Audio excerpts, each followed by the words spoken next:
पावन आणि पवित्र पर्वकाल ज्याला म्हणता येईल तो म्हणजे महाशिवरात्र। महादेवाला अत्यंत प्रिय ती म्हणजे महाशिवरात्र।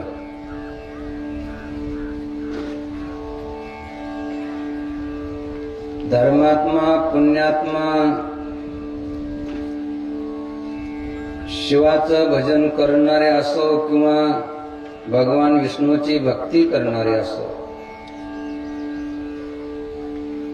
प्रत्येकाला अपेक्षा असते की महाशिवरात्रीचा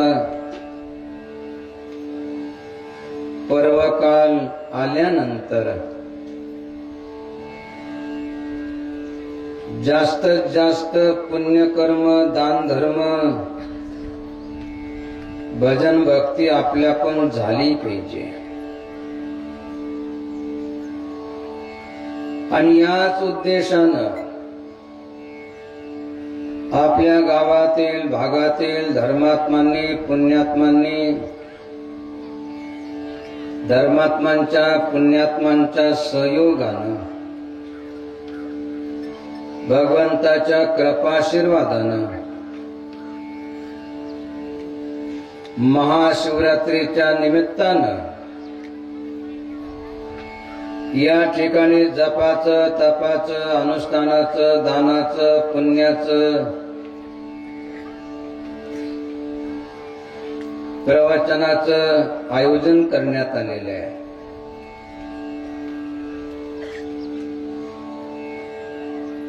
अनेक दिवसापासून सकाळच्या ब्रह्म मुहूर्तामध्ये, रात्रीच्या शांत वातावरणामध्ये अनेक धर्मात्मा पुण्यात्मा या दानानं मिळालेल्या पावन पवित्र भूमीमध्ये येऊन सत्संग, प्रवचनाचं,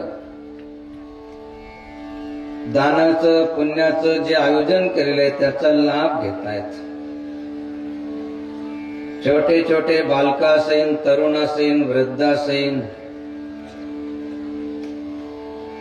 अनुष्ठानामध्ये या ठिकाणी व्रतस्थ जीवन जगत साधना करत आहेत। आपण या ठिकाणी आज महाशिवरात्रीच्या निमित्तानं जे दुपारचं प्रवचन आहे, संतांची वाणी ऐकण्यासाठी आले आहात। हे सर्व जे आयोजन या ठिकाणी करण्यात आलेले त्याचा उद्देश काय की आपलं धन, तन, मन आणि वाणी पवित्र झाली पाहिजे। नेहमी नेहमी स्मरण करून दिल्या गेलं की दानानं धन पवित्र होतं, सेवेनं तन पवित्र होतं, भगवंताच्या चिंतनानं स्मरणानं मन पवित्र होतं आणि भगवंताचं नाम असेल, श्लोक असेल, दोहा असेल, अभंग असेल तर त्याच्या उच्चारणानं आपली वाणी पवित्र होते। आपल्या धनाला, तनाला, मनाला समेत वाणीला देखील पवित्र करावी या पवित्र उद्देशानं आपण सर्व धर्मात्मा पुण्यात्मा या ठिकाणी देवासारखे शांत बसले आहात। उद्देश आहे की आपलं धन, तन, मन आणि वाणी पवित्र झाली पाहिजे, म्हणून आपल्या धनाला, तनाला, मनाला समेत वाणीला देखील पवित्र करण्यासाठी प्रत्येकानं परत एकदा दीर्घ श्वास घ्यायचा आहे, त्याच्यानंतर ओंकाराचं उच्चारण करायचं आहे, त्याच्यानंतर श्लोकाचं, नामाचं, अभंगाचं उच्चारण करायचंय की जेणेकरून आपली वाणी देखील पवित्र होईल। म्हणून प्रत्येकानं परत एकदा दीर्घ श्वास घ्यायचा आहे आणि ओंकाराचं उच्चारण करायचंय।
नमस्तुते स्वाहा स्वधा नमस्तुते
संत संग हरि कथा संत संग हरि कथा संत संग हरि कथा संत संग हरि कथा तुलसी दुर्लभ तुलसी दुर्लभ बिना पूर्व के शुभ कर्म से बिना पूर्व के शुभ कर्म से नहीं प्राप्त हो नहीं प्राप्त हो संत संग हरि कथा संत संग हरि कथा संत संग हरि कथा संत संग हरि कथा बिरला पावे को बिरला पावे कोई धन सुत धाराए तो धन सुत धाराए तो पापी को भी हो पापी को भी हो संत संग हरि कथा तुलसी दुर्लभ होय बिना पूर्व के शुभ कर्म से नहीं प्राप्त होय संत संग हरि कथा बिरला पावे कोई धन सूत दारा ये तो पापी को भी होय या पवित्र भूमीमध्ये महाशिवरात्रीच्या निमित्तानं जप चालू आहे, तप चालू आहे, अनुष्ठान चालू आहे, दान पुण्य चालू आहे. त्याचप्रमाणे या ठिकाणी शिव महापुराणाची कथा चालू होती. कालच सांगता झाली आणि सांगतेच्या निमित्तानं तुलसीदास महाराजांचे विचार आपल्याला अगदी विस्तारानं समजून सांगितले होते. तुलसीदास महाराजांचं जीवन चरित्र देखील समजून सांगितलं होतं. ऐकलं असेल आपण, नसल ऐकलं तर थोडक्यामध्ये ज्या तुलसीदास महाराजांचे आई वडील बालपणी वारले,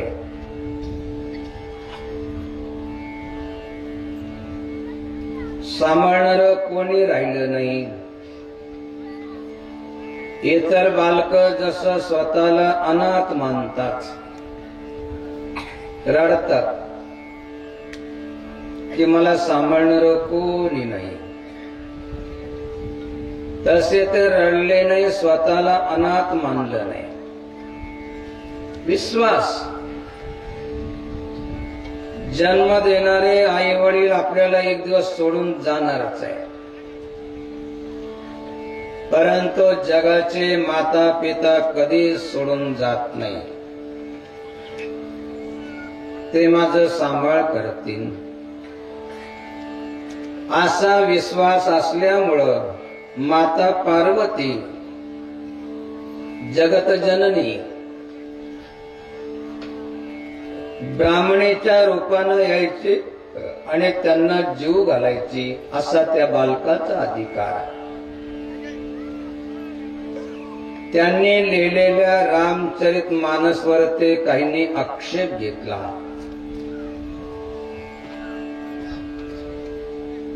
त्यांनी सांगितलं की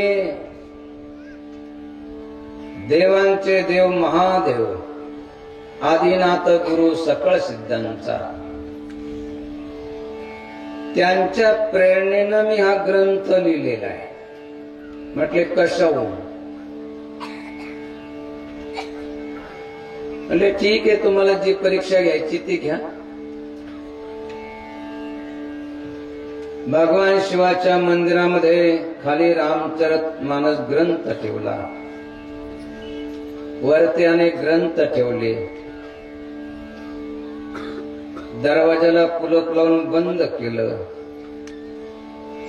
सकाळी बघितलं तर रामचरित मानस त्या सर्व ग्रंथाच्या वरती होता आणि त्या ग्रंथावर ते भगवान शिवाची स्वाक्षरी होती, सत्यम शिवम सुंदरम. तारुण्य अवस्थेमध्ये भगवान रामाची लक्ष्मणाची सेवा केली, त्यांनी त्यांच्या कुट्याचं रक्षण केलं भगवंताला. शिवा विष्णू दोघे एकच अवतार, वेदांनी निर्धाराची केली जैसी भक्ती. शैव का वैष्णव पाहता तो देव नाही दुजा. भेद नाही मानला. काही काही भेद करतात, वाद करतात. ते म्हणतात आम्हाला शिवाची भक्ती चालत नाही, काही म्हणतात पांडुरंगाची भक्ती चालत नाही. कोणत्या देवाची भक्ती चालते हेच कळत नाही त्याला.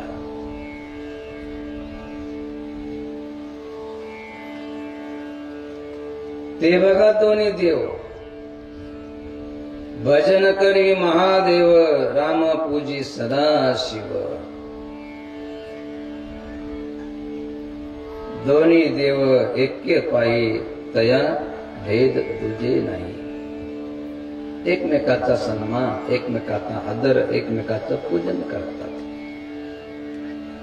सांगायचं तात्पर्य, ज्यांच्यामध्ये भेद नव्हता, ज्यांच्यामध्ये वाद नव्हता,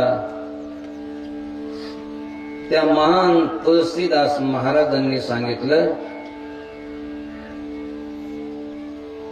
विचार सांगितला की संत संग हरी कथा तुलसी दुर्लभ. संताच्या मुखानं कथा कीर्तन प्रवचन ऐकणं दुर्लभ आहे.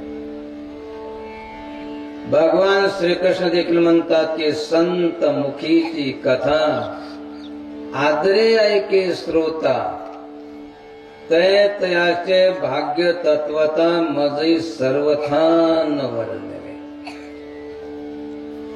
संताच्या मुखानं जर भगवंताची कथा कोणी ऐकत असेल, संतमुखीची कथा आदरे ऐके श्रोता, आदरानं.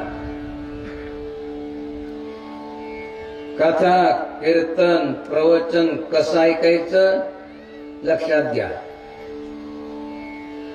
चोखल्या पुत्राची वार्ता जैसे ऐके माता. विधवा बाई आहे आणि त्याचा एकुलता एक मुलगा तो हरवला. बरेच दिवस झाले काही सापडत नाही. आणि तेवढ्यामध्ये एक बाबा आले आणि ते म्हटले की बाई तुमचा मुलगा ना आई बर का, सांगू का कुठे. आता काय म्हणेन भाऊ अजून स्वयंपाक बनवायचंय, जेवायचंय, काम पडलं नंतर सांग अशी म्हणेन. सार तान भोग काम धंदा सर्व सोडून एक एक शब्द ती माऊली हे ऐकायला तत्पर होते की हरवलेला मुलगा कुठे आहे.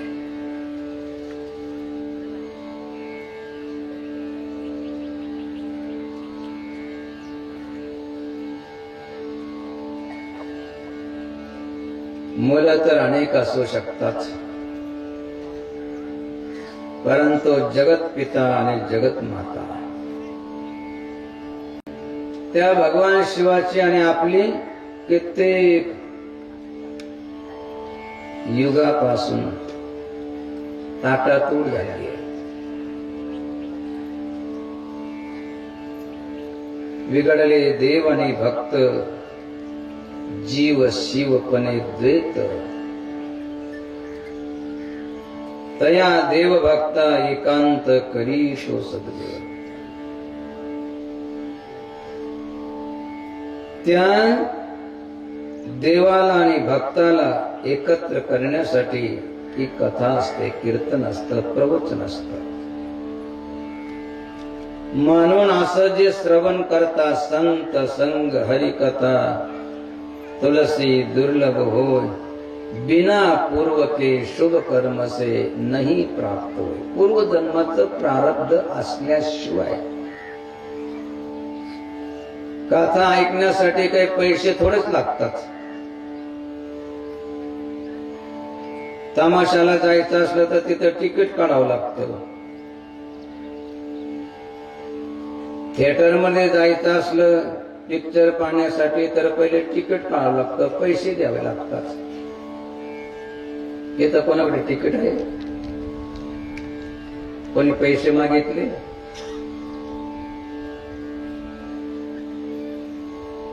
तिथं तर सर्व विकार आहे. तिथं तर दुर्गतीला जाण्याची शक्यता आहे. इथं आहे आपण तरुण जगाला तारण्याची सोय या ठिकाणी आहे. मग कोणी पैसे मागत नाही, तिकीट लागत नाही. याचा अर्थ सर्वांनाच या कथेचा कीर्तनाचा प्रवचनाचा लाभ होतो असं मुळीच नाही.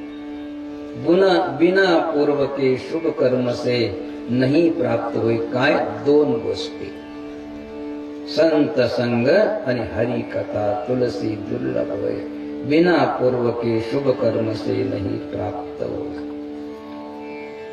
या दोन गोष्टी पूर्वीचं प्रारब्ध असल्याशिवाय मिळू शकत नाही. बाकी मिळेल, काय मिळेल? संत संग हरिकथा बिरला पावे कोण. बिरला एखादा लाखो मध्ये हजारो मध्ये एखाद्याला ते प्राप्त होत.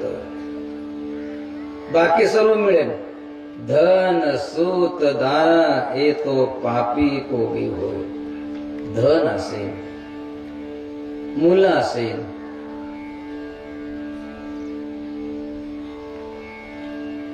धृतराष्ट्राला किती होते? 100. तेवढे आहे कोणाला?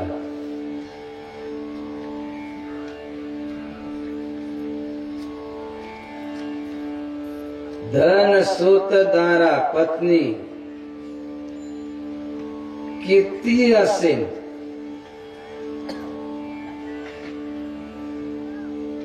आणि मिळत, कोणाला मिळतं? पाप्यालाही मिळतं. परंतु पाप्याला 2 गोष्टी मिळत नाही, संत संग, हरिकथा. म्हणून समजा आपल्याला ऐकायला मिळत असेल संतांच्या मुखानं, ऐकायला जरी मिळाली, काहींची अवस्था कशी आहे? नळी फुंकली सोनारे, इकडून तिकडे गेले वारे. एकूण ऐकलं, तिकडून सोडून दिलं, जसे ना तसेच, जशी सोनाराची नळी. सोनाराच्या नळीला समजा घेतली, फुकणी असते ना घरामध्ये, एकूण फुकलं की गेले, काही नाही त्याच्यामध्ये. तसं काहींची अवस्था आहे. या कानानं ऐकलं, त्या कानानं सोडून दिलं. जो ऐकतो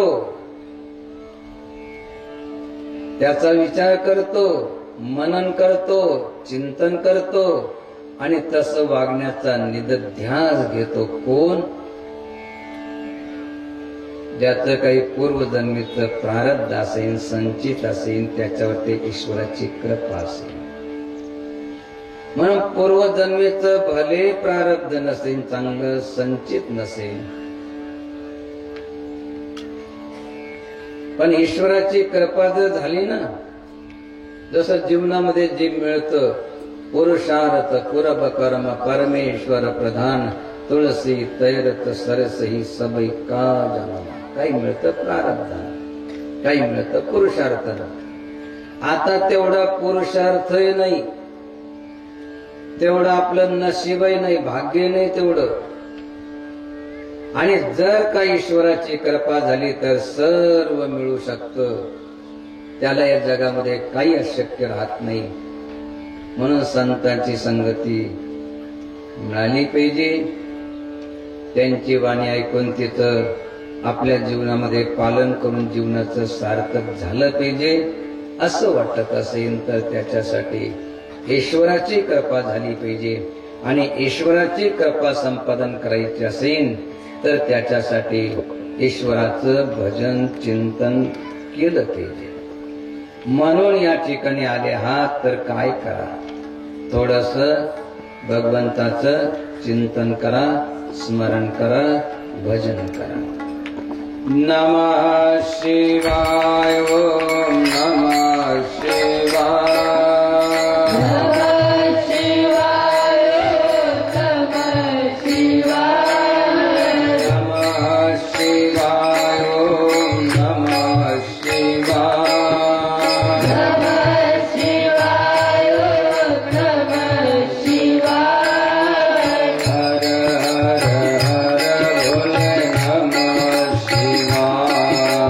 Hare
रत्नगिरी महाराज की जय।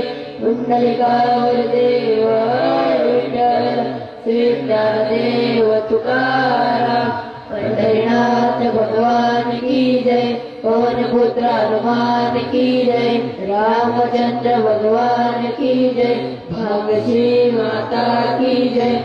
नागेश्वर भगवान की जय। पशुपतेश्वर भगवान की जय। सब संतन की जय। संतांची अभंगवाणी जिचा कधी भंग होत नाही, जिचा कधी नाश होत नाही, असे संतांची अभंगवाणी ऐकून त्या अभंगवाणीचं जर आपल्या जीवनामध्ये पालन केलं तर आपल्या 42 कुळाचा म्हणजे 21 आईच्या आणि 21 वडिलांच्या अशा 42 कुळांचा उद्धार होतो। संतांची अभंगवाणी केवळ आपल्या वाचेनं उच्चारली तर आपली वाणी पवित्र होते। म्हणून आपल्या वाणीला पवित्र करण्यासाठी प्रत्येकानंच अभंगवाणीचं उच्चारण केलं पाहिजे आणि प्रत्येकालाच अभंगवाणीचं उच्चारण करता यावं आणि प्रत्येकाची वाणी पवित्र व्हावी या उद्देशानं अगदी साध्या सोप्या चालीमध्ये अगोदर आम्ही अभंग म्हणतो, नंतर प्रत्येकानं अभंगाचं उच्चारण करायचं आहे। शिवरात्र व्रत करी यथाविधी। शिवरात्र व्रत करी यथाविधी। शिवरात्र व्रत करी यथाविधी। शिवरात्र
शिवरात्र शिवरात्र व्रत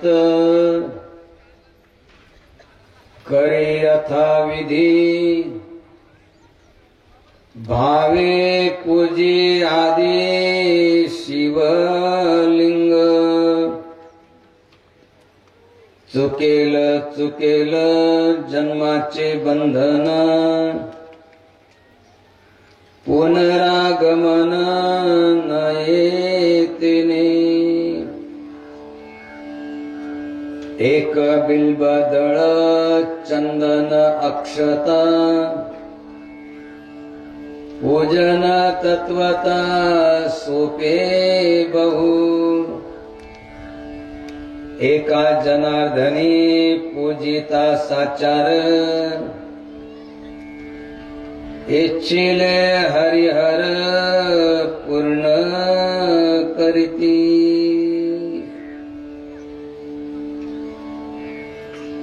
या जगामध्ये जे धर्मात्मा आहे पुण्यात्मा आहे भगवंताचे भक्त आहे ते अनेक प्रकारचे व्रत करतात जसं सोमवार व्रत आहे एकादशी व्रत आहे प्रदोष व्रत आहे चांद्रन व्रत आहे त्याप्रमाणे शिवरात्र व्रत आहे आपण सर्व धर्मात्मा पुण्यात्मा या ठिकाणी महाशिवरात्रीच्या केवळ शिवरात्रच नाही महाशिवरात्रीच्या निमित्तानं आले आहात प्रत्येकाची इच्छा आहे की आम्हाला महाशिवरात्रीच्या निमित्तानं शिवरात्र व्रत करता आलं पाहिजे हे महाशिवरात्र किंवा शिवरात्र व्रत कसं करायचं संत सांगतात की शिवरात्र व्रत करी यथाविधी त्या शिवरात्र व्रताची जी विधी आहे ती आपण सर्व करा समजा आपण शिवरात्र व्रत जसं करायला सांगितलं तसं जर केलं तर काय होईल त्याचा लाभ दुसऱ्या चरणामध्ये सांगतात चुकेल चुकेल जन्माचे बंधन चुकेल चुकेल जन्माचे बंधन चुकेल चुकेल जन्माचे बंधन चुकेल चुकेल जन्माचे बंधन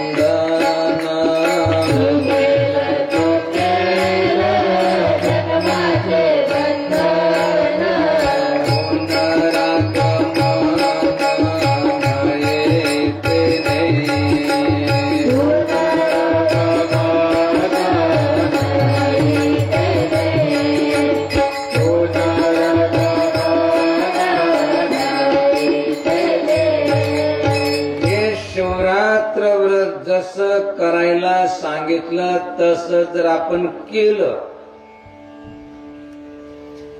तर त्यानं काय होईल चुकेल चुकेल जन्माचे बंधन पुनरागमन नये तेने पुनरागमन म्हणजे पुनरपि जननम पुनरपि मरणम पुनरपि जननी जठरे जैनम जन्म झाला की मृत्यू आणि मृत्यू झाला की जन्म हे जे चक्र जीवाच्या पाठीमागं लागलेलं आहे कधी पशुच्या पक्षाच्या वृक्षाच्या जीवजंतूच्या गतीला जात राहतो तिथलं दुःख भोगत राहतो या जन्म मृत्यूच्या चक्रापासून जर आपल्याला मुक्त व्हायचं असेल तर त्याच्यासाठी काय करा यथाविधी जसं सांगितलं त्या विधीप्रमाणे हे शिवरात्र व्रत करा त्यानं काय होईल चुकेल चुकेल जन्माचे बंधन पुनरागमन नयेतेने म्हणजे आपण जन्म मृत्यूच्या चक्रापासून मुक्त व्हा म्हणजे मेल्यानंतरच आपल्याला लाभ होईन असं नाही, जिवंतपणे. जे खरे संत असतात ना, ते मेल्यानंतर त्याच्यानंतर जास्त विश्वास ठेवत नाही, बिलकुल ठेवत नाही असं नाही. मेल्यानंतर देखील जे चांगलं वाईट कर्म केलेलं त्याचं फळ मिळतच. परंतु संत सांगतात मेल्यानंतर काय मिळतं त्याचा जास्त विचार करू नका. जिवंतपणे काय मिळतं त्याचा विचार करा. आज नगद कल उधार मिळालं कोणाला उधार? दररोज गेलं की तीच पाठी आहे. आज नगद द्या, उद्या उधार द्या. उद्या गेले की आज नगद द्या, उद्या उधार द्या. कधीच उधार मिळत नाही, तिथं नगदीच द्यावं लागतं. सांगायचं तात्पर्य जे कर्म केलं ते पुढच्या जन्मामध्ये मिळणार आहे. आता बरेचसे म्हणतील की ठीक आहे, पुढच्या जन्मामध्ये मिळणार आहे, मेल्यानंतर मिळणार आहे, ते ठीक आहे. परंतु आता काय मिळेल ते सांगा ना.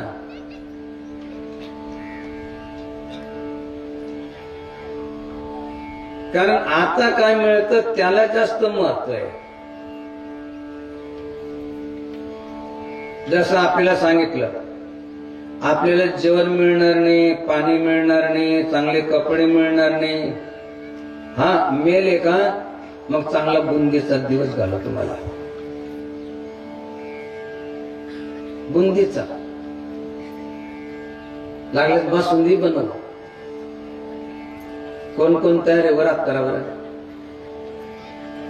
अहो बुंदीचा दिवस घालू ना. आता नाही मिळणार काहीच.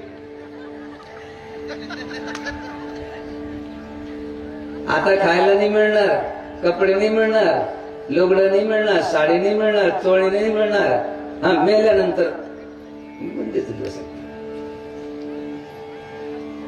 कोण तयार आहे? कोणी तयार नाही. नगदी मिळाला पाहिजे. साधो जीवत ही करू आशा, मोये मुक्ती गुरु कहे स्वार्थी, झोटा दे विश्वासा, साधो जीवत ही करू आशा.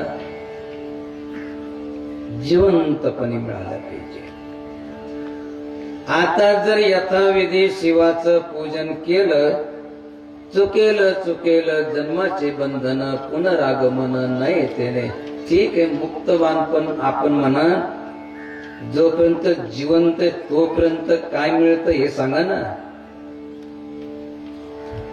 म्हणून शेवटच्या चरणामध्ये एकनाथ महाराज सांगतात, एका जनार्दनी पूजिता साचार, एका जनार्दनी पूजिता साचार, एका जनार्दनी पूजिता साचार, एका जनार्दनी पूजिता साचार, उच्चिले हरिहर पूर्ण करती, उच्चिले हरिहर पूर्ण करती, उच्चिले हरिहर पूर्ण करती.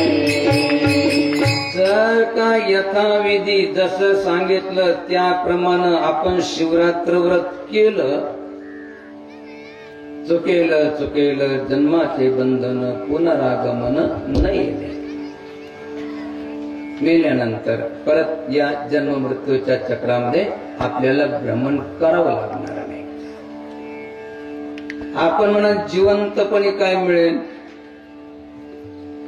एका जनार्दने पूजिता साचार, आचार सहित जर समजा पूजन केलं तर इच्छिले हरी हर पूर्ण करते.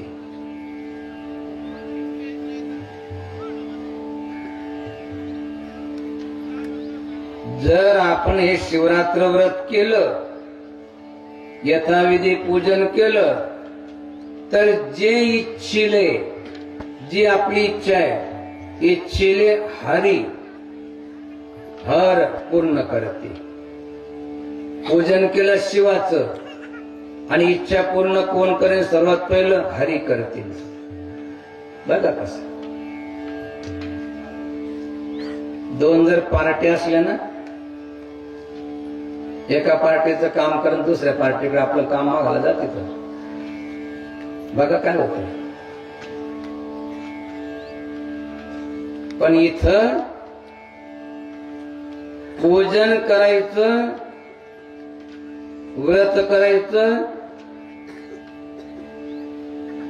शिवरात्र व्रत, शिवाचं व्रत करायचं, आणि जे इच्छा असेल ते पूर्ण करतं कोण? इच्छिले हरी हर पूर्ण करते. हरी हर पूर्ण का करतात? कारण ते दोन्ही एकच आहे. हरिहर एक रूप गुणशीला, करत स्वामी सेवक की लीला. रहते दो पूजत पूजवावत, पूजा पद्धती सब नहीं सिखावत. मारुती बन हरि सेवा किनी, रामेश्वर बन सेवा मिनी. दोन्ही एकच आहे. एकमेकाची मर्यादा, एकमेकाचा आदर. भजन करी महादेव, राम पूजी सदा शिव, अशी मर्यादा. अशा त्या महादेवाचं जे व्रत आहे, कोणतं? शिवरात्र व्रत. काय करायचंय?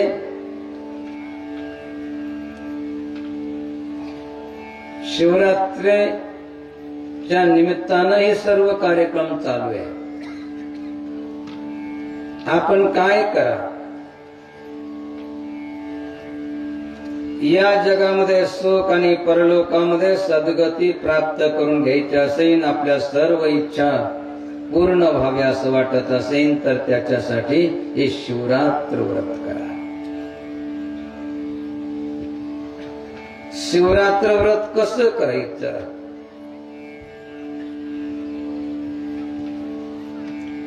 शिवरात्र व्रत करिया थाविधी, शिवरात्र व्रत करिया थाविधी, शिवरात्र व्रत करिया थाविधी, शिवरात्र व्रत करिया थाविधी. भावे पूजी आदि शिवलिंग, भावे पूजी आदि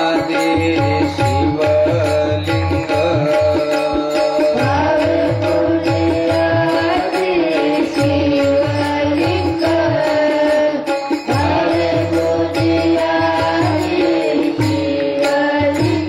शिवलिंग. हे शिवरात्र व्रत जर यथाविधी करायचे असेल, तर सर्वात पहिलं सांगितलं की भावे पूजी आदि शिवलिंग.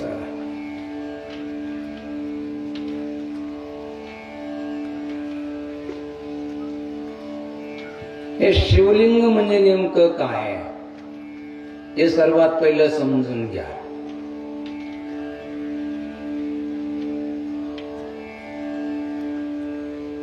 ज्याला शिवलिंग म्हणतात, बऱ्याचशा ठिकाणी ज्योतिर्लिंग म्हणतात. ज्योती, प्रकाश स्वरूप.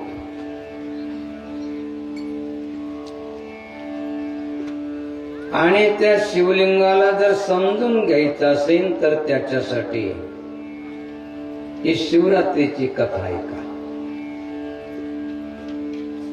नामदेव महाराज म्हणतात, ऐका सावधान कथा शिवरात्र, ऐका सावधान कथा शिवरात्र, ऐका सावधान कथा शिवरात्र, ऐका सावधान कथा शिवरात्र.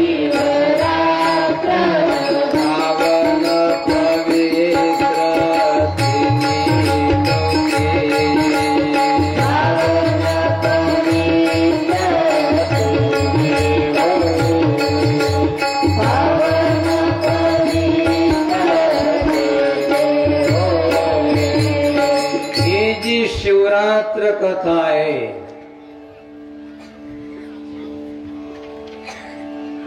शिवलिंगाची कथा आहे, ज्योतिर्लिंगाची कथा आहे. ऐका सावधान कथा शिवरात्र पावन पवित्र तिन्ही लोके त्रैलोक्यामध्ये.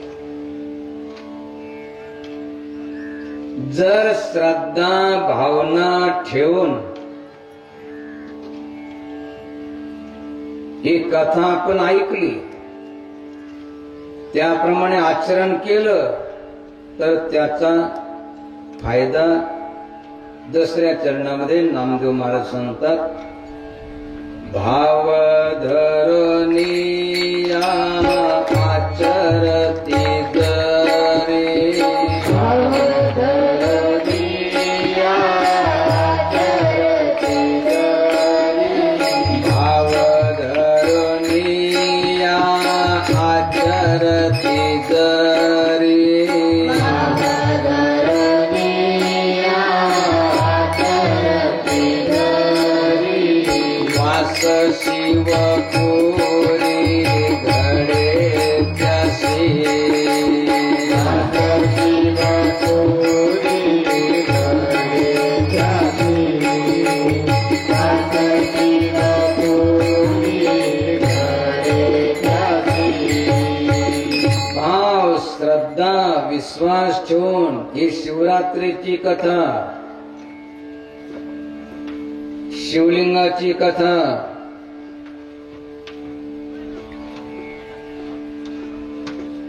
ज्योतिर्लिंगाची कथा जर ऐकली, वास शिवपुरी घडे त्यासी.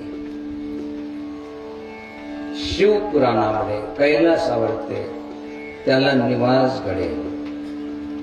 त्याच्यासाठी ऐका सावधान कथा शिवरात्र पावन पवित्र तिन्ही.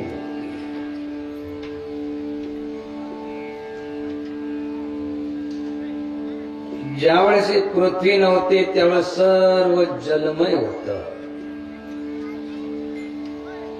त्या जळामध्ये भगवान विष्णू शेष शय्यावरती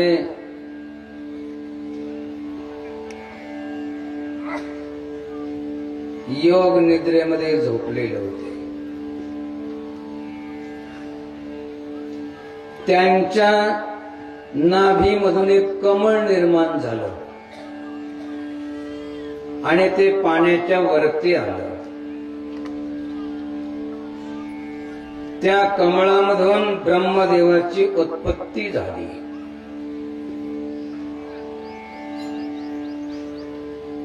इकडं तिकडं बघितलं की सर्व जलमय आहे. विचार करायला लागलो की आपण आलो कुठून, आपण काय करायचंय. त्यांना एक शब्द ऐकायला आला, तप तप करा. त्यांनी तपश्चर्या सुरू केली. कशासाठी, मी कोण आहे, कुठून आलो.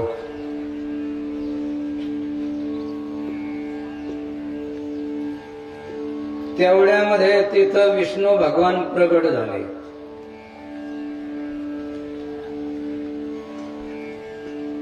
विचार करायला लागले.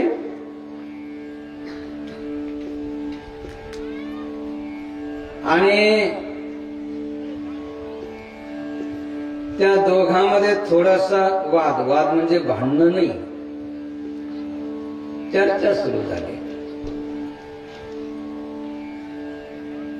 की मोठं कोण आहे. भगवान विष्णू म्हटले की मी मोठं आहे. माझ्या नाभी कमलामधून तुमची उत्पत्ती झाली. ब्रह्मदेव म्हटले मी अगोदर या ठिकाणी आलो, मी मोठा आहे. आता दोघही मोठं मानायला लागले. निर्णय होणं की कोण मोठं आहे. जसा तिसरा पक्ष लागतो आता हे म्हणतात मी मोठे, ते म्हणतात मी मोठे. आता कसं ठरायचं मोठं? तेवढ्यामध्ये त्या दोघांच्या मध्यभागी एक ज्योती निर्माण झाली, जिला म्हणतात ज्योतिर्लिंग, स्वयंप्रकाशित. ते विचार करायला लागले की आपल्या दोघांचं भांडणं चालू होतं किंवा आपल्या दोघांचा वाद चालू होता, कोण मोठं आहे. आणि आपल्यामध्ये तिसरं काय निर्माण झालं? स्तंभ, ज्योतिर्लिंग.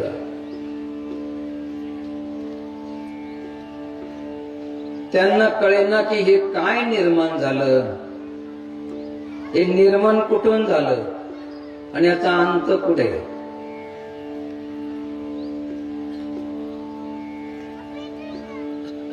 विष्णू त्याचा आदी म्हणजे कुठून निर्माण झाले ते बघायला गेले, ब्रह्मदेव त्यांचा अंत बघायला गेले. ना अंत सापडला ना आधी सापडला.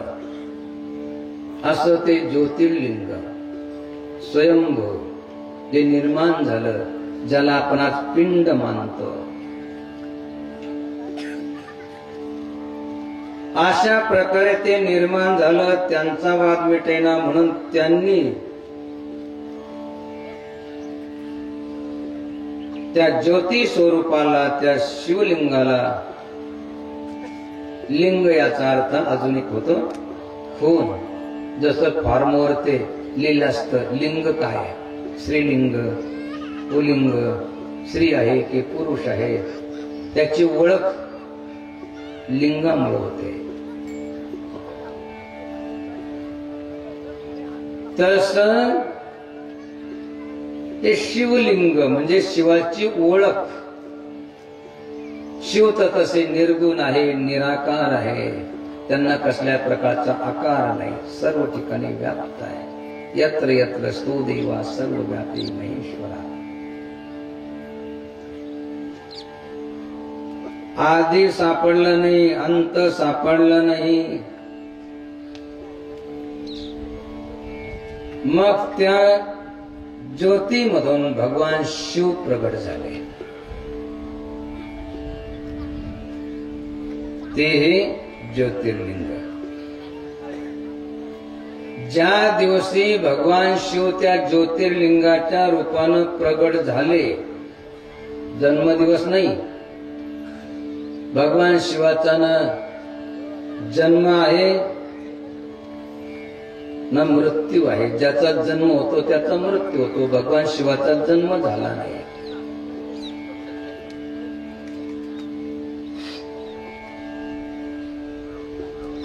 सर्वाचे पिता कोण असेल तर भगवान शिव आहे. विश्वाद्यम विश्वबीजम निखिलम भरम पंचवत्रम त्रिनेत्रम. जसं भगवान शिवाचं विवाह ठरला, इच्छा नव्हती त्यांना, परंतु एक असुर अत्यंत मातला, त्यानं वरदान मिळवलं होतं की जोपर्यंत भगवान शिवाचा विवाह होत नाही तोपर्यंत तो मरणार नाही. म्हणून देवता लोकांनी त्यांचा विवाह ठरवला. यांना तर त्या विवाहाशी काही घेणं देणं नव्हतं.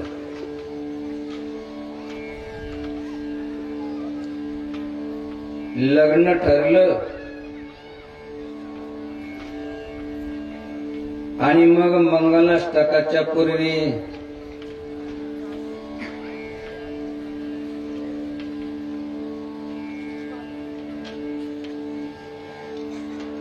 भगवान शिवाला विचारलं की तुमचा बाप कोण आहे? विचारतात का?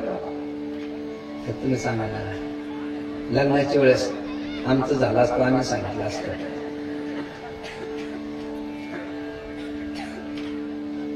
म्हटले तुमचा बाप कोण आहे? आता कोणता बाप सांगाव? बाप तर आहेच नाही, पण नाही सांगावं तर लग्न मोडतं. आणि देवताला ते ती काळजी, एक तर मोठ्या मुश्किलीने तयार झाले, एक तर तयारच होत नव्हते. बरी आपली समाधी पण त्यांच्या स्वार्थासाठी त्यांनी सर्व ठरवलं. म्हटले भोलेनाथ आता थोडक्याहून चाललं. जर बापाचं नाव नाही सांगितलं तर लग्न होणार नाही, लग्न झालं नाही तर आम्ही वाचणार नाही. कारण आपलं लग्न झाल्याशिवाय त्या तारकासुराचा वध होणार नाही आणि आम्ही वाचणार नाही.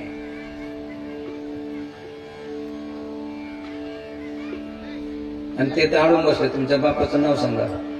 म्हणजे सांगून द्या ना, द्या का ते सांगा. म्हणजे ठीक आहे, ब्रह्मदेव.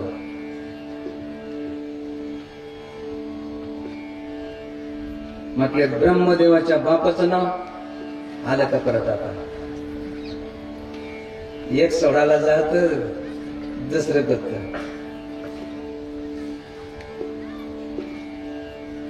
आता आले परत. आता काय सांगा म्हणे आता. म्हणजे त्या सांगून आता सांगितलंच आहे, त्याला कोणीतरी बाप असणारच ना. त्या सांगून विष्णू आलं थोडक्यामध्ये. म्हणे विष्णूचा बाप. म्हणे विष्णूचा बाप मीच आहे, तुम्हाला द्यायचे असेल म्हणलं की द्या ना. विष्णूचा बाप मीच आहे.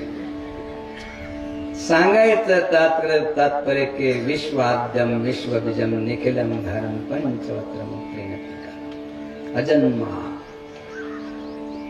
ज्यांचा जन्म झाला नाही त्यांचा मृत्यू नाही.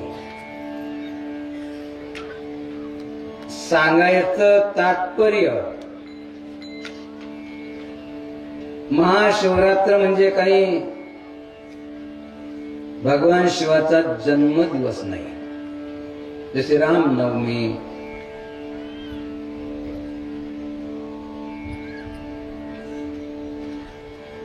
गोकुळाष्टमी, तशी ही काही भगवान शिवाची जन्म नाहीये.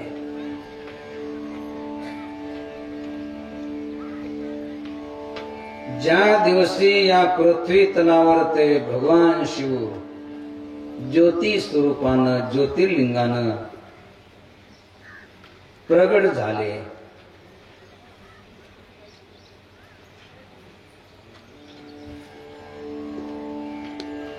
ती ही महाशिवरात्र. अशी जी महाशिवरात्रीची कथा आहे, महाशिवरात्रीच्या निमित्तानं ती ऐकली पाहिजे. ऐका सावधान कथा शिवरात्र. ऐका सावधान कथा शिवरात्र. ऐका सावधान कथा शिवरात्र. ऐका सावधान कथा शिवरात्र. पावन पवित्र तिन्ही लोके. पावन पवित्र तिन्ही लोके. पावन पवित्र तिन्ही लोके. ऐका सावधान कथा शिवरात्र. पावन पवित्र तिन्ही लोकी. भाव धरोनिया आचरती जरी वास शिवपुरी घडे त्यासी.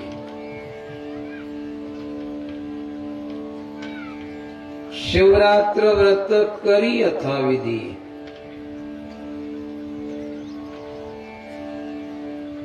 यथाविधी तो शिवरात्रचं व्रत करा. कसं करायचं? नामदेव महाराज सांगतात. उपवास आणि शिवाचे पूजन.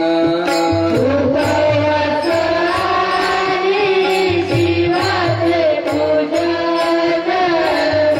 उपवास आणि शिवाचे पूजन.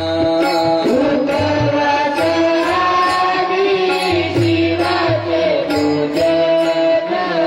रात्री जागरण विधी.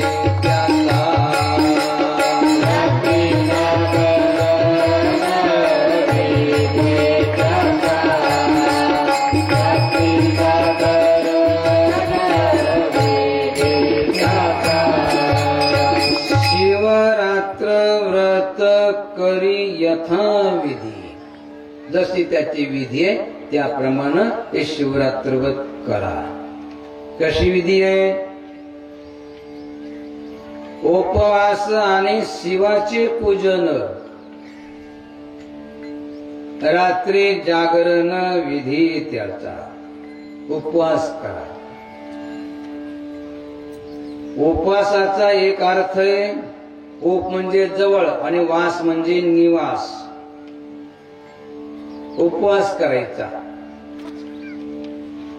रात्रंदिवस भगवान शिवाच्या चिंतनामध्ये स्मरणामध्ये राहणं खरा उपवास आहे.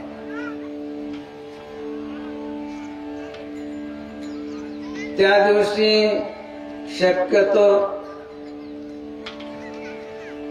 बरेचसे लोक काहीच घेत नाही, काही फक्त पाणी घेतात.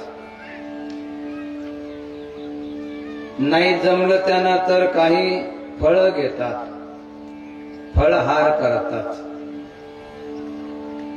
आणि तोही नाही जमला, समजा शरीर स्वास्थ्य नसेल तर ठीक, तर घ्यावंच लागत असेल, ऍसिडिटी वाटत असेल तर त्याच्यासाठी मग हराळ करतात, उपवास करतात. दिवसभर उपवास करायचा. उपवास करायचा म्हणजे खऱ्या अर्थानं उपवासाचा अर्थ होतो उप म्हणजे जवळ आणि वास म्हणजे निवास. भगवान शिवाच्या जवळ आपली चित्तवृत्ती ठेवा. मग आपण भले दिवसभर मंदिरामध्ये थांबा, नका थांबू,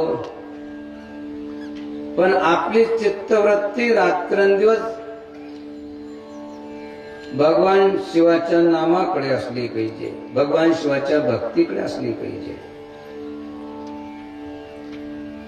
उपवास आणि शिवाचे पूजन. शिवरात्र व्रत कसं करायचंय?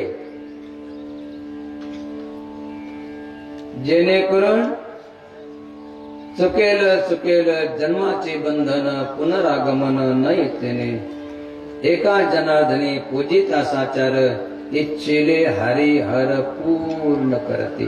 आपल्या इच्छा पूर्ण होईल. भगवान शिव अशी देवता आहे. भोळा महादेव ज्यांना म्हणतात. भोळा म्हणजे खरंच भोळा बरं का, खूप भोळा. काही मागाने देऊन टाकतात.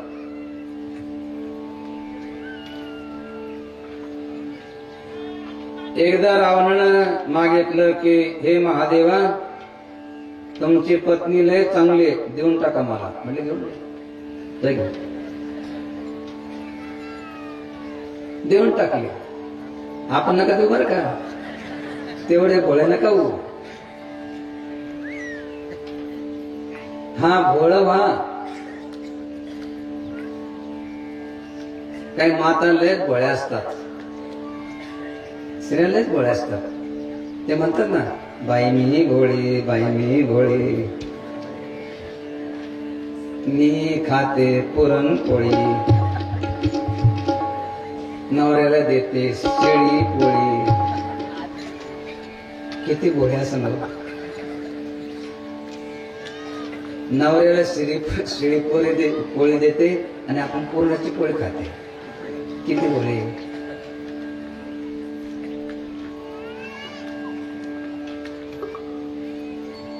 भगवान शिवा एवढं आपण भोळ होऊ नका. ते भोळे महादेव तेच कमी झाले. रावणानं मागितलं ते तुमची पत्नी मला देऊन टाका. म्हणजे पाहिजे तर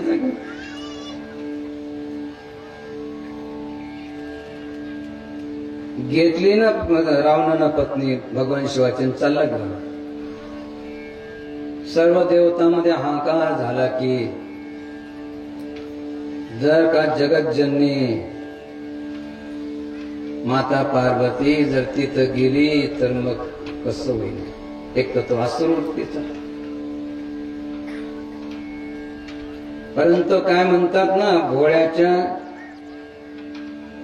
संसार परमात्मा चालवतो. नारद मुनी गेले, म्हटले रावण कुठे चालले? लंकेमध्ये. म्हटले कुठून? हे कैलासहून. म्हटले हे काय?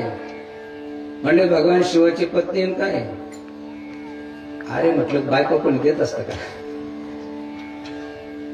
बायको कोणी देत असतं? म्हणजे नाही, भगवान शंकरानं सांगितलं की मी मागितलं पत्नी देऊन टाकले. म्हटले नाही, बायकोने दिली तुम्हाला. ही जी आहे तर भगवान शिवाची दासी आहे, शिविका आहे. म्हटले मग खरी बायको? म्हटले मग ती दुसरी आहे. रावण आला परत, जगज्जननी मातेला वापस करून दिलं आणि मातेची एक दासी होती मंदोदरी. त्या दासीला घेतलं, घेऊन गेला. सांगायचं तात्पर्य की भगवान शिव सर्व काही देतात, काहीच मागं पुढं पाहत नाही. अत्यंत भोळा.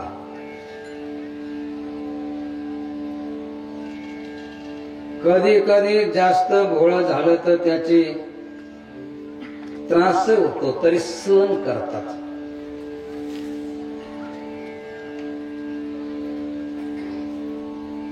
भस्म एका असुरानं वरदान मिळवलं, म्हणजे तपश्चर्या केली. तपश्चर्या केल्यानंतर तपामुळं काहीच अशक्य नाही. तपबल विष्णू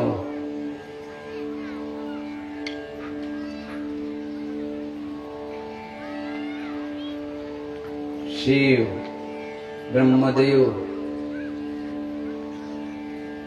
जगाची उत्पत्ती स्थिती लय करतात. तप केलं,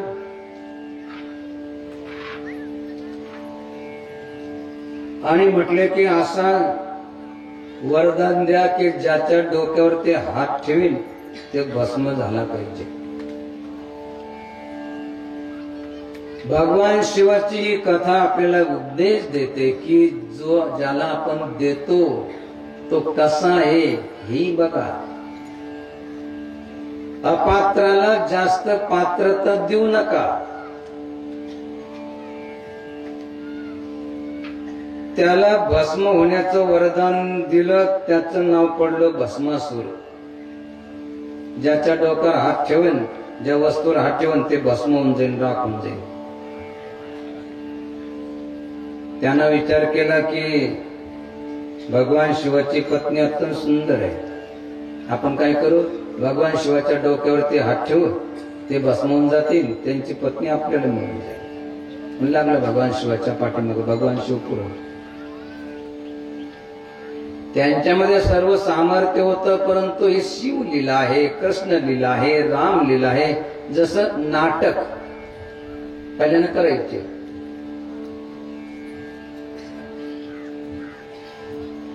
सर्व पात्र पुरुषच करायचे. स्त्री पात्र असलं तरी पुरुषच करायचे. रात्री कोण कुणाचा बाप व्हायचा, कोण कुणाचा मुलगा व्हायचा, कोण कुणाचा पती व्हायचा, कोण कुणाची पत्नी व्हायचा. रात्रभर फक्त नाटकापुरतं. नाटक संपल्यानंतर पती पत्नीचा काही संबंधच नाही, कारण दोन्ही पुरुष आहेत. हे फक्त नाटक. तशी भगवान शिवाची लीला आहे की जो पात्र नसेल त्याला जास्त सन्मान देऊ नका, त्याला जास्त अधिकार देऊ नका, अन्यथा भस्मासुरासारखा तो आपल्यालाच भस्म करून सर्व आपल्या ताब्यात घेईल. सांगायचं तात्पर्य की महादेव सर्व काही देतात.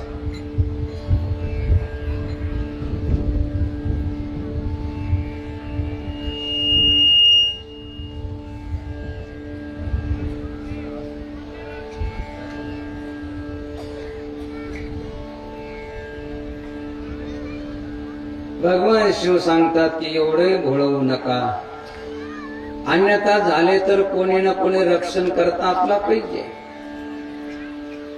आणि ज्या वेळेस तो पाठीमाग लागला तर भगवान विष्णूनं असं सुंदर मोहिनीचं रूप धारण केलं.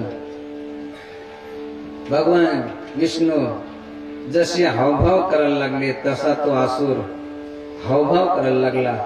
आणि ज्या वेळेस मोहिनी रूप धारण केलेल्या विष्णूने ज्यावेळेस आपला हात आपल्या डोक्यावर घेतला, त्यानं आपला हात आपल्या डोक्यावर घेतला आणि त्याचं भस्म होऊन गेलं.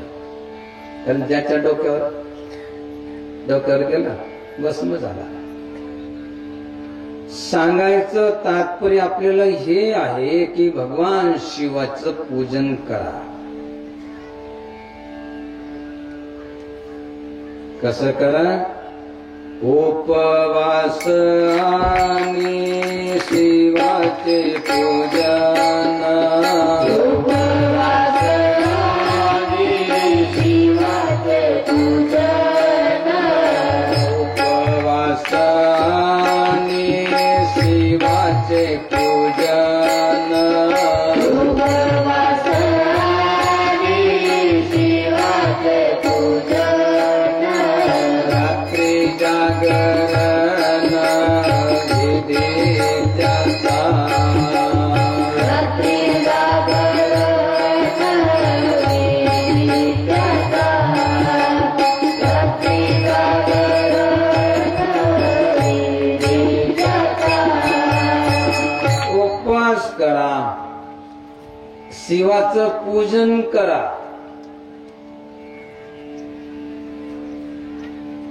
सर्वात सोपं पूजन जर कुणाचं असेल तर भगवान शिवाचं पूजन आहे. सर्वात सोपं काय लागतं भगवान शिवाच्या पूजनाला? एक पसा पाणी, एक बिल्वदळ. एक पसा पाणी, एक बिल्वदळ. एक पसा पाणी, एक बिल्वदळ. एक पसा पाणी, एक बिल्वदळ. पूजन केवळ सोपे गहो.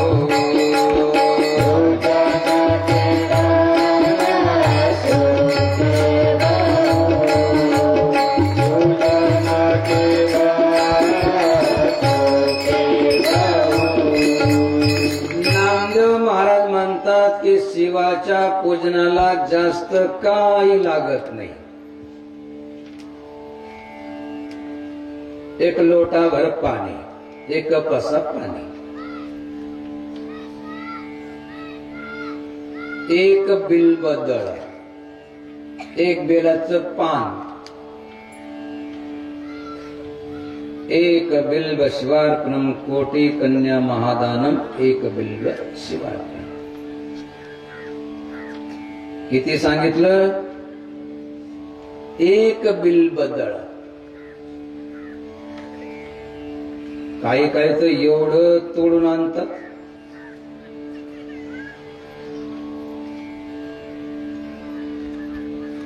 असं वाटतं की 2-4 दिवस जर का उत्सव चालू असला तर सारं झाडच तोडून आणतील का काय?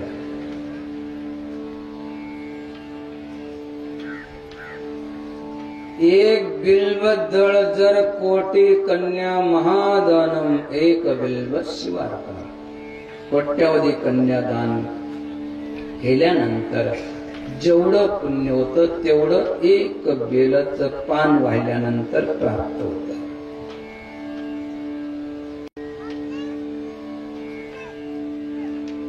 आणि जो बेलाचं झाड लावत असेल, त्याला पाणी घालत असेल, त्याला किती पुण्य प्राप्त होत असेल.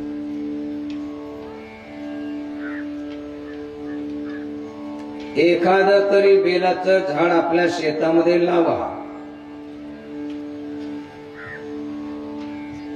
खूप पुण्य होईल आपल्याला. आणि बेल कोणतं लावा? आपण जर कधी काशी भागामध्ये गेला तर त्या ठिकाणी एक बेल मिळतं. आपल्याकडे जेवढी चक्की असते ना अशी एवढी मोठी, तेवढं ते बेल होतं. उन्हाळ्यामध्ये त्याचं शरबत पितात, उष्णता लागू नये, शरीरातली सर्व उष्णता त्यांना निघून जाते. एखादं तरी बेलाचं झाड जरूर लावा. त्याचं एक पान म्हणजे एकाच देठाला जे 3 पानं असतात तर एक पान, एक बिल्वदळ, एक पसा पाणी, एक बिल्वदळ, पूजन तत्वता सोपी बहु. एवढं जरी केलं तर भगवान शिव प्रसन्न होतात. आणि त्यापेक्षा जास्त काही करायचं असेल तर एकनाथ महाराज म्हणतात, एक बिल्वदळ चंदन अक्षता, एक बिल्वदळ चंदन अक्षता, एक बिल्वदळ चंदन अक्षता, एक बिल्वदळ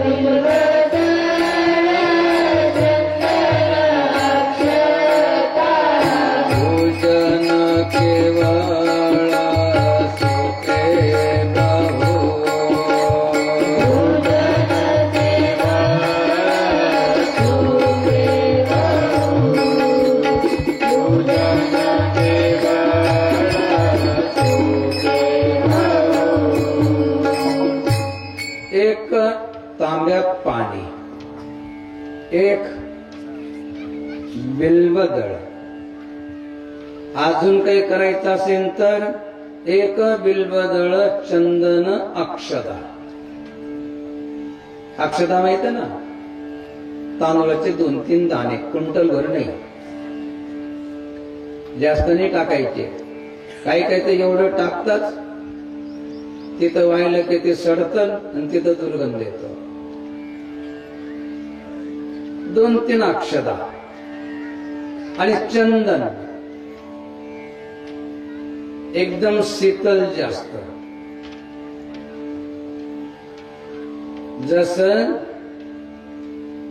संतांचा परोपकार वर्णन करताना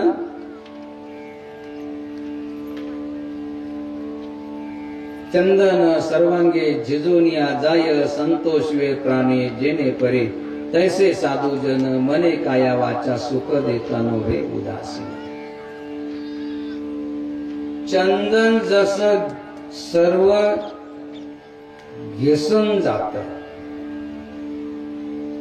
ज्यानं घासलं त्याला शीतलता देत, सुगंध देत. एवढंच काय, एखाद्या कुऱ्हाडीनं जर त्या चंदनाला घाव घातला तर घाव घालणाऱ्या त्या कुऱ्हाडीला देखील चंदन शीतलता देत, सुगंध देत. असा स्वभाव आहे. एक चंदनाचं लाकूड 2-3 वर्ष चालतं. सांगायचं तात्पर्य की भगवान शिवाला काय जास्त लागत नाही. अक्षता नेहमी मिळतात, पाणी नेहमी मिळतं, फुलं कदाचित नेहमी मिळत नाही, फळं नेहमी मिळत नाही, पानं नेहमी मिळतात. आणि फळ द्यायचंच असेल तर धोत्र्याचं धतुरा फळ, जे खाल्लं की माणसं मरतात, जे आपल्याला चालत नाही. भगवान शिवाला सारं चालतं. राख सावडायला गेले तर स्नान करतात. चिता भस्म, मेलेल्या माणसाचं जे भस्म आहे, भगवान शिव म्हणतात तुम्हाला नाही लागत ना, आम्हाला. आणि असा एकच देव आहे की ज्याला काही लागत नाही, तो स्वतः देत राहतो. आणि जगाचं कल्याण करण्यासाठी किती संकट आलं तर स्वतः सहन करतो, पण जगाला वाचवतो. देवदानवांनी मिळून समुद्र मंथन केलं, अनेक रत्न निघाले, लक्ष्मी निघाली, भगवान विष्णूला घेऊन टाकली. ऐरावत हाती निघाला, इंद्राने घेऊन टाकला. जे चांगले चांगले होते ते घेतले, पण ज्या वेळेस हलाहल विष निघालं ना, सर्वचे सर्व पळायला लागले. एक तर थांबवते ना, बर पळून पुढे जाणार आहे ते तर सर्व ठिकाणी पसरायला लागलं. मग सर्व भगवान शिवाकडे, त्यांना काय आपले ते भोले बाबा तर बस काही घेणं देणं नाही, आपलं आपापल्या ध्यानामध्ये मस्त होते. सर्व त्यांच्याकडे गेले की भोलेनाथ बाबा हलाहल विष निघालं, हे त्रैलोक्य सर्व जळून भस्म होईल. म्हटले काय करायचं? म्हटले तर तुम्ही घेऊन टाका. भगवान शिवानं ते घेतलं. आता पोटात जाईन तर त्याच्यापासून त्रास होईल, बाहेर ठेवा तर सर्व जग घोरपून मरतय, म्हणून ते कंठामध्ये साठवलं. हलाहल विष, निंदा विष आहे. काही काही लोक निंदेचे शब्द काढत राहतात. अपशब्द विष आहे, ते कंठामध्ये साठवा. पोटामध्ये जर साठवलं तर आपल्याला त्रास, बाहेर टाकलं तर जगाला त्रास. नीलकंठ झाले. सांगायचं तात्पर्य की असे जे भगवान शिव आहे, उपवासाने शिवाचे पूजन, रात्री जागरण विधी त्याचा, एक बिल्वदळ चंदन अक्षता पूजन तत्वता सोपे, बहु खूप सोपे. सर्व सामुग्री आपल्याला मिळेल. त्याच्यासाठी प्रत्येकानं शिवाच्या मंदिरामध्ये जा, पूजन करा आणि अगदी बिनधास्त आपल्या अर्धांगीला, पत्नीला घेऊन जा तिथं. दुसऱ्या मंदिरामध्ये नेले तर म्हणते पहा ना, बघितली साडी कशी दागिने, आणि तुम्ही घेतले काय दागिने? आपला अपमान करेल. तुम्ही ना काहीच घेत नाही. भगवान शिवाच्या मंदिरामध्ये म्हणतील का असं, घ्या पावडर थोडीशी आपल्याला. तिथं पावडर कोणती असती? मसनामधली.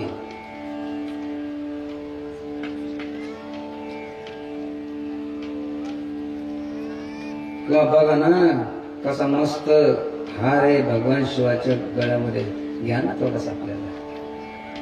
घ्यायचं तर प्रश्न नाही. त्यांना जर म्हटलं येऊ का, तर तो म्हणजे जाऊ का, आता तुम्ही ना काही मीच जातो.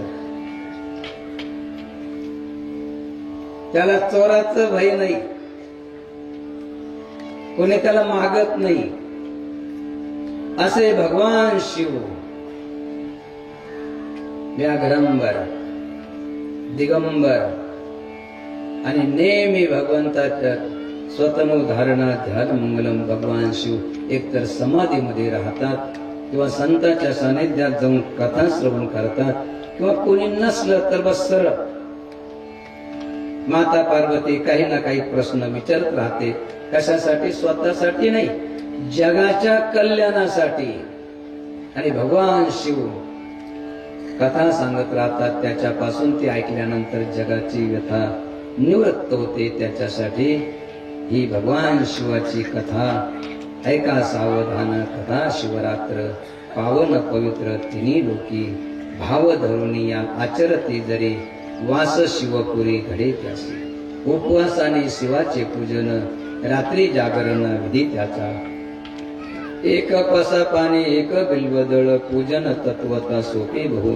नामा म्हणे करा नामाचा गजर, मुखी हरी हर हर हर शब्द हर हर. सर्व हरण करून घेतात. जीवाचं पाप ताप दुःख सर्व हरण करून घेतात. आणि त्याच्या बदल्यामध्ये सुख समाधान देतात असे अत्यंत जगाचे माता पिता भगवान शिव आणि माता पार्वती अशा प्रकारचे त्यांचं शिवरात्र व्रत